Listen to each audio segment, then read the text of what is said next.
ഒരു നാട് എങ്ങനെ നേർരേഖയിൽ നയിക്കാൻ ഒരു മഹലിന് കഴിയുമെന്നത് സത്യത്തിൽ ആശ്ചര്യത്തോടു കൂടി ഞാൻ നോക്കിക്കാണുകയാണ്. കാരണം പൊതുവിദ്യാഭ്യാസവും ആത്മീയ വിദ്യാഭ്യാസവും ഒരുമിച്ച് കൊണ്ടുപോകേണ്ട ആവശ്യകത സംബന്ധിച്ചും അതുപോലെ തന്നെ സാധാരണക്കാരനായുള്ള ഈ നാടിൻ്റെ ഹൃദയസ്ഥാനത്ത് നിന്നുകൊണ്ട് ഒരു ഭരണ സംവിധാനം എന്ന പോലെ കൊണ്ടുപോവുകയും ചെയ്യുന്ന മഹല്ല് മലയാളത്തിൻ്റെ മഹൽ പ്രസ്ഥാനം എന്ന രൂപത്തിൽ അത് യോജിച്ച് പോകുമെന്ന് തോന്നുന്നു. ഇവിടെ നമുക്കറിയാം, വലിയ പടയോട്ടങ്ങൾ നടന്ന മണ്ണാണ്. കോഴിക്കോടിൻ്റെയും മലപ്പുറം ജില്ലയുടെയും അതിർത്തി പങ്കിടുന്ന പ്രദേശത്ത് ചരിത്രത്തിൻ്റെ പല ഏടുകളും നമുക്ക് പരിശോധിക്കപ്പെടുമ്പോൾ ശുഹദാക്കളുടെ ചരിത്രവും അതുപോലെ തന്നെ നാട്ടിലെ വീരമൃത്യുവിൻ്റെ അടയാളങ്ങളും ഒക്കെ തന്നെ പരിശോധിക്കപ്പെടുമ്പോൾ നമുക്ക് ഊറ്റം കൊള്ളുന്നതിനൊപ്പം തന്നെ ആ പിന്നിട്ട പാതകളെ സംബന്ധിച്ചും നമുക്ക് മനസ്സിലാക്കേണ്ടതുണ്ട്. നമ്മൾ നടന്ന് നീങ്ങുമ്പോൾ ഉറച്ച മണ്ണും മുന്നിൽ പോയ കാലടയാളങ്ങളുമാണ് ഒരു പക്ഷേ നമ്മുടെ ധൈര്യവാനാക്കുന്നതും മുന്നോട്ട് പോകാൻ ആവേശം നൽകുന്നതും. ആ ആവേശം കെടാതെ സൂക്ഷിക്കേണ്ട ഒരു കാലഘട്ടമാണ്. നമുക്കറിയാം, ഇന്ന് കേരളത്തിൽ ഇവിടെ എത്ര സ്വസ്ഥമായാണ് നമ്മൾ ജീവിക്കുന്നതും ഇരിക്കുന്നതും ചിന്തിക്കുന്നതും. ഈ സ്വസ്ഥതയുടെ ഒരു അംശം പോലും ഇല്ലാത്ത നാടിൻ്റെ ഇന്ത്യയുടെ വിവിധ ഭാഗങ്ങളിലേക്ക് എത്തിച്ചു നോക്കണം. എവിടെയാണ് നമ്മളെ നാടിൻ്റെ പ്രത്യേകത നമുക്ക് മനസ്സിലാക്കേണ്ടത്. ഇവിടെ പഞ്ചായത്ത് പ്രസിഡന്റ് പ്രിയപ്പെട്ട ഗഫൂർ സാഹിബും ബാക്കി എല്ലാവരും ഇരിക്കുമ്പോൾ അവരൊക്കെ തന്നെ ഈ നാടിൻ്റെ ഒരു ഭാഗത്തുനിന്ന് ഈ നാടിൻ്റെ രാഷ്ട്രീയ നേതൃത്വം ഏറ്റെടുത്തുകൊണ്ടും പഞ്ചായത്തിൻ്റെ ഭരണനേതൃത്വം ഏറ്റെടുത്തുകൊണ്ടും നിങ്ങളോടൊപ്പം നിലനിൽക്കുന്നുണ്ട്. വിളിപ്പാടകളെ അവർ കാത്തിരിക്കുന്നത് നിങ്ങൾക്ക് എന്ത് ആവശ്യമുണ്ടെങ്കിലും ഓടിയെത്തുന്നതിന് വേണ്ടിയിട്ടാണ്. ഈ ബന്ധങ്ങൾ എവിടെയാണുള്ളത്? ഇതൊക്കെ തന്നെ പരിശോധിക്കപ്പെടേണ്ടവരാണ് വിദ്യാർത്ഥികൾ എല്ലാവരും തന്നെ രാഷ്ട്രീയ വിദ്യാർത്ഥികളാണ്. അത് പൊളിറ്റിക്കൽ സയൻസ് പഠിച്ചാലും കെമിസ്ട്രി പഠിച്ചാലും ഫിസിക്സ് പഠിച്ചാലും ഇലക്ട്രോണിക്സും എഞ്ചിനീയറിംഗ് ഏത് പഠിക്കുമ്പോഴും എല്ലാവരും ഒപ്പം പഠിക്കേണ്ട ഒരു സയൻസാണ് പൊളിറ്റിക്കൽ സയൻസ്. എന്ന് പറഞ്ഞാൽ നമ്മുടെ ജീവിതത്തിൻ്റെ പരിസരബോധമുള്ള പഠനം നമ്മൾ നടത്തിയേ പറ്റൂ. അശാന്തമായ പർവ്വതങ്ങൾ നമ്മൾ ഈ ലോകത്ത് ഇന്നും ഇന്നലെയുമായി കണ്ടുകൊണ്ടിരിക്കുകയാണ്. എന്താണെന്ന് പോലും അറിയാത്ത കുട്ടികൾ തൻ്റെ നെഞ്ചത്തേക്ക് വരുന്ന തോക്കിൻ്റെ ഇര അത് കളിത്തോക്കാണോ ശരിയായ തോക്കാണോ എന്നറിയാത്ത കുട്ടികൾ, അവിടെ കിടക്കുന്ന റോഡിൽ കിടക്കുന്ന കളിസ്ഥലത്ത് കിടക്കുന്ന ബോംബ് അത് പന്താണെന്ന് എടുത്ത് സ്വയം മൃത്യുവരിക്കുന്ന കുട്ടികൾ, നൂറുകണക്കിന് കുട്ടികളുടെ മയ്യത്തുകളാണ് നമ്മൾ പലസ്തീനിൻ്റെ മണ്ണിലൊക്കെ തന്നെ കണ്ടുകൊണ്ടിരിക്കുന്നത്. അപ്പോൾ ഇന്ത്യയിൽ വിവിധ സ്ഥലങ്ങളിലും ലോകത്തിലെ വിവിധ സ്ഥലങ്ങളിലും ഒരുപാട് അശാന്തമായ അന്തരീക്ഷങ്ങൾ നിലനിൽക്കുമ്പോൾ നമ്മൾ അതിനെതിരെ ചിന്തിക്കുകയും പ്രവർത്തിക്കുകയും ചെയ്യുമ്പോൾ ഒപ്പം പാലിക്കേണ്ട ഒരു സാമാന്യ മര്യാദ, വിവേകവും ശാന്തിയും ബുദ്ധിയും എല്ലാം നമ്മളെ കൂടി ഉണ്ടാവണം. അല്ലാത്ത പക്ഷം കുഴപ്പമില്ലാത്ത സ്ഥലം കൂടെ കുഴപ്പത്തിലേക്ക് പോകും. അതുകൊണ്ട് കേരളത്തിലൊക്കെ നമ്മൾ ചെയ്തു പോരുന്ന രീതിയിലുള്ള മാതൃകാ പ്രവർത്തനങ്ങളാണ് സംവഹന രീതികൾ. നമുക്കറിയാം, ഏത് മതസ്ഥരും ജാതികളും ഒക്കെ വാഴുന്ന ഈ നാട്ടിൽ അവരുടെയൊക്കെ ആവശ്യം വിളികൾ കേട്ടുകൊണ്ട് ആശുപത്രിയിലേക്ക് എത്തിക്കാനും, രക്തം വേണമെങ്കിൽ രക്തം കൊടുക്കാനും, 2 കിഡ്നിയിൽ 1 കിഡ്നി പങ്കുവെച്ച് കൊടുക്കാനും ഒക്കെ തയ്യാറായി വന്ന എത്രയോ ആൾക്കാർ നമ്മുടെ നാട്ടിലുണ്ട്. ആ രോഗികളോട് ആരും തന്നെ നമ്മൾ ഇതിൻ്റെ ജാതിയേത് മതമേത് നമ്മൾ ചോദിച്ചിട്ടേ ഇല്ല. പുത്തമ്പള്ളിയിലൊക്കെ തന്നെ ഉള്ള ഒരു വ്യക്തി എന്ന നിലയ്ക്ക് ഇതിനെ ഒരുപാട് കണ്ട് വളർന്ന ആളാണ്. പെരുമ്പടപ്പ് പുത്തമ്പള്ളിയിലെ മർഹൂം കുഞ്ഞു മുഹമ്മദ് മുസ്ലിയാർ കൊടിയത്തൂർ കക്കാട്ടിൽ നിന്ന് നിങ്ങളെപ്പോലെ പഠനത്തിന് വേണ്ടി അവിടെ എത്തിച്ചേർന്നുള്ളതാണ്. നിങ്ങളെപ്പോലെ എന്ന് പറയുമ്പോൾ നിങ്ങൾ അതേ അർത്ഥത്തിൽ തന്നെ പറയണം. പുത്തമ്പള്ളിയിൽ പഠിക്കാൻ വന്ന് പുത്തമ്പള്ളിയുടെ ഒപ്പം ചേർന്ന്, പെരുമ്പടപ്പിനോടൊപ്പം ചേർന്ന് അവരുടെ ഡോക്ടറായും അവരുടെ അധ്യാപകനായും അവരുടെ ജ്യേഷ്ഠനായും പിതാവായും എല്ലാമായി അദ്ദേഹത്തിന് എങ്ങനെ വളരാൻ സാധിച്ചു? ഇന്ന് പെരുമ്പടപ്പിൽ ഒരുപക്ഷെ പഞ്ചായത്ത് പ്രസിഡൻറ്റോ ബ്ലോക്ക് പഞ്ചായത്ത് പ്രസിഡൻറ്റോ MLA ഒക്കെ ഉണ്ടെങ്കിൽ പോലും ആര് വന്നാലും മർഹൂം കുഞ്ഞു മുഹമ്മദ് മുസ്ലിയാരുടെ ഓർമ്മകൾ മാത്രമാണ് ജീവനായി ഞങ്ങൾക്ക് നിലനിൽക്കുന്നത്. പഴയ കാലഘട്ടങ്ങളിൽ അദ്ദേഹം സൃഷ്ടിച്ച പല പുരോഗമന പ്രവർത്തനങ്ങളും ഇന്നും ഞങ്ങളുടെ നാടിന് വലിയ പുരോഗമന പ്രവർത്തനയുടെ അടയാളങ്ങളാണ്. ഹിന്ദു മുസ്ലിം ക്രിസ്ത്യൻ ഭേദമന്യേ കാലിലൊരു സൂചി തട്ടുന്ന സന്ദർഭങ്ങളിൽ ജാതി ഭേദമന്യേ പുത്തമ്പള്ളിക്കലെ മൂപ്പരെ എന്നാണ് വിളിക്കുന്നത്. ഒരാൾക്കൊരു വേദന സംഭവിച്ചാൽ, ഒരു പ്രസവ വേദന അനുഭവിച്ചാൽ, ഒരു മുറിപ്പെട്ടാൽ, ഒരു പാമ്പ് കടിച്ചാൽ, എന്തെങ്കിലും രൂപത്തിൽ വന്നാൽ ആദ്യം വിളിക്കുന്നത് പുത്തമ്പള്ളിക്കലെ മൂപ്പരെ എന്ന് തന്നെയാണ്. ആ വിളിയിലൂടെ ആത്മനിർവൃത്തി മാത്രമല്ല, ശാസ്ത്രീയമായ വെല്ലുവിളികൾ വേറെ നടക്കുന്നുണ്ടെങ്കിൽ പോലും ആ വിളിയിൽ നിന്ന് ഉത്ഭവിക്കുന്ന ഒരു ആശ്വാസ തരംഗങ്ങൾ ആ രോഗിക്ക് കിട്ടുന്നത് വിളിയിൽ നിന്നാണ്. അപ്പോൾ ഒരു വിദ്യാർത്ഥി എങ്ങനെ നാടിൻ്റെ സകലമാന ചുമതലക്കാരനായി എന്ന് മനസ്സിലാക്കുമ്പോഴാണ് നിങ്ങളുടെ പഠനത്തിൻ്റെ വ്യാപനത്തെക്കുറിച്ച് മനസ്സിലാക്കേണ്ടത്. നമ്മുടെ പഠനം ഏത് വഴിക്ക് പോകണം എന്നത് നമ്മൾ ചിന്തിക്കേണ്ടത്. ഏത് രൂപത്തിലാണ് നമ്മൾ ഓരോരുത്തരും ഓരോ പ്രദേശത്ത് വന്നുകൊണ്ട് ആ നാടിൻ്റെ നേതാക്കന്മാരായി വളരേണ്ടതെന്ന് മനസ്സിലാക്കേണ്ടത്. നമ്മളൊപ്പം തന്നെ ഇതര മതപഠനങ്ങളും മറ്റു കാര്യങ്ങളൊക്കെ തന്നെ അവരൊക്കെ എങ്ങനെ പോകുന്നു അത് നമ്മൾ മനസ്സിലാക്കണം. ഇവിടെ ജൈനമതങ്ങളും ബുദ്ധമതങ്ങളും പഴയ വേദങ്ങളും പുത്തൻ വേദങ്ങളും ഒക്കെ തന്നെ നിലനിൽക്കുകയും ഒക്കെ തന്നെ പഠിക്കുമ്പോഴാണ് ചരിത്രത്തിൽ നാം കടന്നു വന്ന വഴികൾ നമ്മൾ മനസ്സിലാക്കുക. അപ്പം അതുകൊണ്ട് പ്രിയപ്പെട്ട വിദ്യാർത്ഥികൾ നല്ല കുട്ടികളായി ഇവിടുന്ന് വളരുമ്പോൾ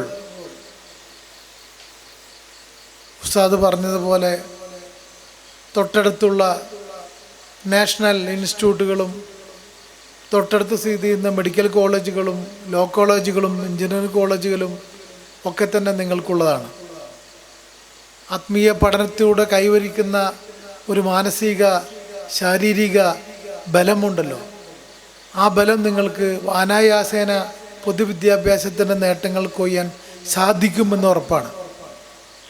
എൻ്റെ സുഹൃത്ത് അബൂബക്കർ ഈ പ്രദേശത്തോ അപ്പുറത്ത് തൊട്ടടുത്ത സ്ഥലത്തുനിന്ന് പഠിക്കാൻ വന്നാണ് പുത്തമ്പള്ളിയിൽ.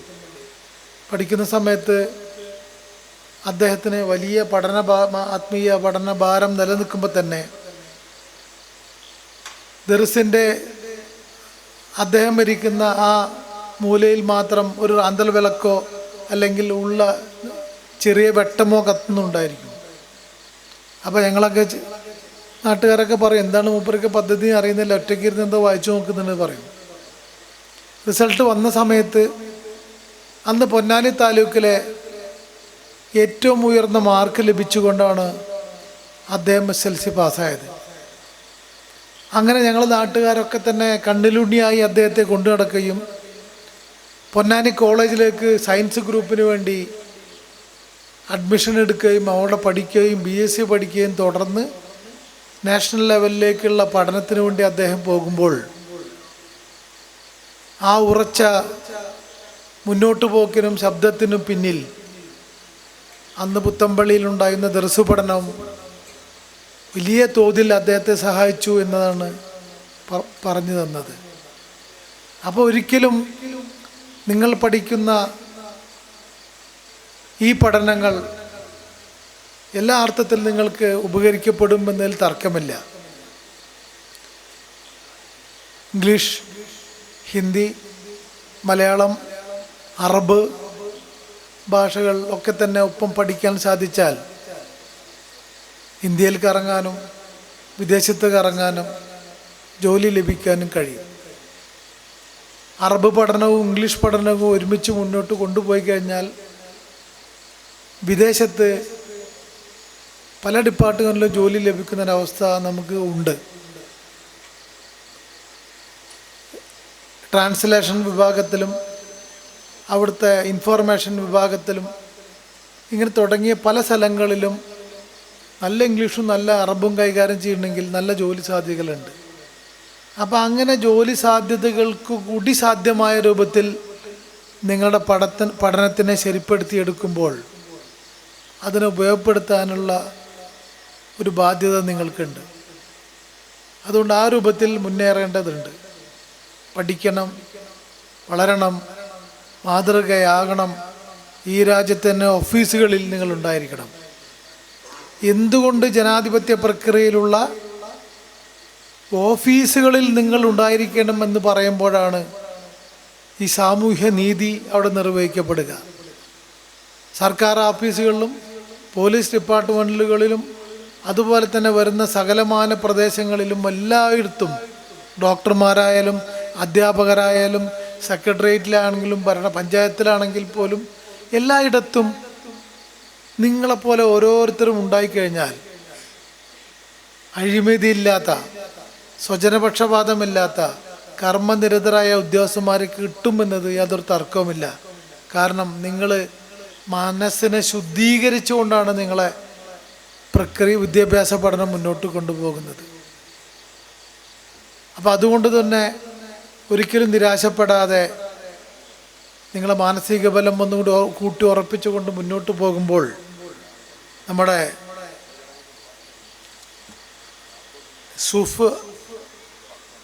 സുഫാ മഹഫിൽ എന്ന 10 ഏടുകൾ പിന്നിടുമ്പോൾ ഓരോ ഏടിനും അതിൻ്റേതായ രൂപപ്പെടുത്തൽ നമ്മൾ മാറ്റം വരുത്തലും ഉണ്ടാക്കിയിട്ടുണ്ട്. ഈ സുഫാ മഹഫിലിൻ്റെ ആദ്യത്തെ ഏട് ഒരു പക്ഷേ വളരെ പരിമിതമായിരിക്കാം. പക്ഷേ ഇന്ന് വന്ന് നോക്കൂ, ഈ കമ്പ്യൂട്ടറും മറ്റു കാര്യങ്ങളും എത്ര എക്സ്പേർട്ടാണ്. ഇങ്ങനെ മാറ്റങ്ങൾ വന്നു കൊണ്ടിരിക്കുകയാണ്. ഒരു പക്ഷേ നമ്മളെ ഈ പ്രഭാഷണങ്ങളും നിങ്ങളെ ഓരോ പ്രവർത്തികളും ലക്ഷക്കണക്കിന് ആൾക്കാർ ചിലപ്പോൾ വീക്ഷിക്കുന്നുണ്ടാവും. അങ്ങനെ നാടറിയട്ടെ, ലോകമറിയട്ടെ നിങ്ങളുടെ ഈ മുന്നോട്ട് പോക്കിനും ഈ നാടിൻ്റെ ചരിത്രം അറിഞ്ഞുകൊണ്ടുള്ള ഈ നാടിനോടൊപ്പം നിൽക്കുന്ന നിങ്ങളുടെ പ്രവർത്തികൾക്കും ഒക്കെ ബോർഡ് ചെയർമാൻ എന്ന നിലക്കുള്ള ഒരു പിന്തുണയും ഉറപ്പും നൽകാൻ വേണ്ടിയിട്ടാണ് ഇന്ന് ഞാനിവിടെ എത്തിച്ചേർന്നിട്ടുള്ളത്. എറണാകുളത്ത് ഇന്നലെ ഇരിക്കുമ്പോൾ വരാൻ പറ്റാത്ത രൂപത്തിലുള്ള ചങ്ങലകൾ ഉദ്യോഗസ്ഥന്മാരൊക്കെ കൂടി വന്ന് ഇന്നത്തെ പരിപാടികളൊക്കെ തന്നെ നിശ്ചയിക്കപ്പെടുമ്പോൾ ഞാൻ പറഞ്ഞത് രാത്രി ഞാൻ പോകും, താത്തൂർ മഹലിൻ്റെ പരിപാടിയിലേക്ക് എത്തിച്ചേർന്നുകൊണ്ട് അല്ലാതെ എനിക്കൊരു 48 മണിക്കൂർ ഇനി ഉണ്ടാവില്ല എന്ന് ഉറപ്പ് നൽകിയതിൻ്റെ ഭാഗമായി കൃത്യമായി എത്തിച്ചേർന്നിരിക്കുകയാണ്. അതുകൊണ്ട് എല്ലാ അർത്ഥത്തിലും നിങ്ങളോടൊപ്പം ഉണ്ടാകുന്ന ഹൃദയത്തിൻ്റെ ഭാഷയിൽ നേർന്നുകൊണ്ട് ബാക്കി ശേഷിക്കുന്ന കാര്യങ്ങളൊക്കെ തന്നെ പഞ്ചായത്ത് പ്രസിഡൻറ്റും ബാക്കിയുള്ളവർ പറയും. എത്തിച്ചേരാനും അതുപോലെ തന്നെ മക്കാമിലൊക്കെ പോകാനും ഒപ്പം ഇരിക്കാനും സാധിച്ചാൽ നന്ദി അറിയിച്ചുകൊണ്ട് വഖഫ് ബോർഡ് ചെയർമാൻ എന്ന നിലയ്ക്ക് എൻ്റെ പഴയ ചരിത്രം എടുത്ത് വെച്ച് പരിശോധിച്ച് ചെറിയ ഒരു അവലോകനം പറഞ്ഞതിൽ നന്ദിയുണ്ട്. കാരണം പബ്ലിക് സർവീസ് കമ്മീഷൻ എന്ന ഏറ്റവും ഉയർന്ന ഒരു ഭരണഘടനാ ചുമതല 2000-ഓളം ജീവനക്കാരും കോടിക്കണക്കിന് വരുന്ന ഉദ്യോഗാർത്ഥികൾക്കും വേണ്ടി ധീരോദാത്തമായി അത് നിലനിർത്തുന്നതിന് വേണ്ടി ഏറ്റവും നന്നായി പ്രവർത്തിച്ച സ്ഥാപനത്തിലെ ഒരു എക്സ്പീരിയൻസ് തന്നെ നമുക്ക് വഖഫ് ബോർഡിലേക്ക് വേണമെന്ന് കേരള ഗവൺമെൻറ് ആവശ്യപ്പെടുമ്പോൾ ആദ്യമൊന്ന് മടിച്ചു നിന്നു. കാരണം ഇത് വലിയ പൊല്ലാപ്പിലായി പോകുമെന്ന് തോന്നലായിപ്പോയി. കാരണം ആകെ ഇല്ലാത്ത കഥകൾ തിരഞ്ഞെടുക്കുന്ന ചില ആൾക്കാരുണ്ട്. ചില നന്നായി പ്രവർത്തിക്കുന്ന മഹല്ലുകളെ, ഇതുപോലത്തെ മഹല്ലുകളെ പിന്നിലൊക്കെ പോയി മെല്ലെ മെല്ലെ മെല്ലെ മെല്ലെ മെല്ലെ തിരികൊളുത്ത് പടക്കം പൊട്ടിക്കുന്ന കുറേ ആൾക്കാരുണ്ട്. അവരെ പോലത്തെ ആൾക്കാർ ഇപ്പം നമുക്കും ബുദ്ധിമുട്ടാവുമെന്ന് തോന്നിയിട്ട് ഒന്ന് മടിച്ചു നിന്നെങ്കിൽ AP ഉസ്താദിനെ പോലുള്ള വലിയ മഹാന്മാർ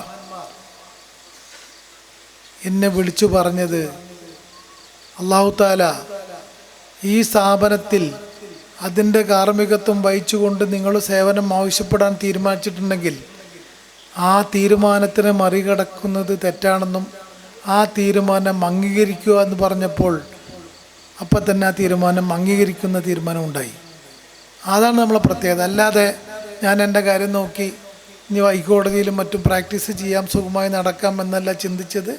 ഒരു സ്ഥാപനത്തിൻ്റെ നേതൃത്വപരമായ ഒരു കർമ്മമണ്ഡലം അങ്ങനെ ഏൽപ്പിക്കാൻ തീരുമാനമുണ്ടെങ്കിൽ ആ തീരുമാനം നടപ്പിലാക്കാൻ സർക്കാർ തീരുമാനിച്ചെങ്കിൽ അതിൻ്റെ കൂടെ നിൽക്കാൻ ഞാൻ തീരുമാനിക്കുകയുണ്ടായത്.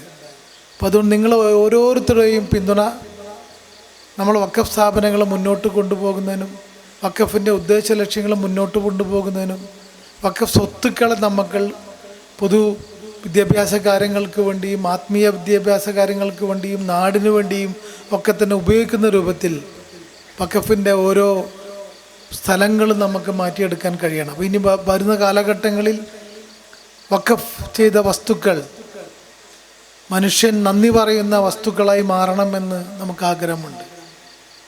ആ രൂപത്തിൽ മനുഷ്യ സൗഹൃദമായ ഇടമാണ് വഖഫ് എന്നത് പ്രഖ്യാപിക്കാനാണ് നമുക്കേറെ ഇഷ്ടം. അപ്പോൾ നിങ്ങൾ ഓരോരുത്തരും ഈ വിഷയങ്ങളൊക്കെ തന്നെ പഠിച്ച് ഗവേഷണം നടത്തി അഭിപ്രായങ്ങൾക്ക് നമ്മൾക്ക് പറഞ്ഞു തരണം. അങ്ങനെ വഖഫ്, കേരള വഖഫിനെ ഇന്ത്യയിലെ ഏറ്റവും പ്രധാനപ്പെട്ട വഖഫാക്കി യശസ്സിനെ ഉയർത്തിക്കൊണ്ട് മുന്നോട്ട് പോകുമെന്ന ഒരു ഉറപ്പ് വേദിയിൽ നൽകിക്കൊണ്ട് ഞാൻ വാക്കുകൾ അവസാനിപ്പിക്കുന്നു, ഉദ്ഘാടനം ചെയ്യുന്നു. എല്ലാവർക്കും നന്ദി അറിയിച്ചുകൊണ്ട് ഞാൻ അവസാനിപ്പിക്കട്ടെ. അസ്സലാമു അലൈക്കും. Thank you.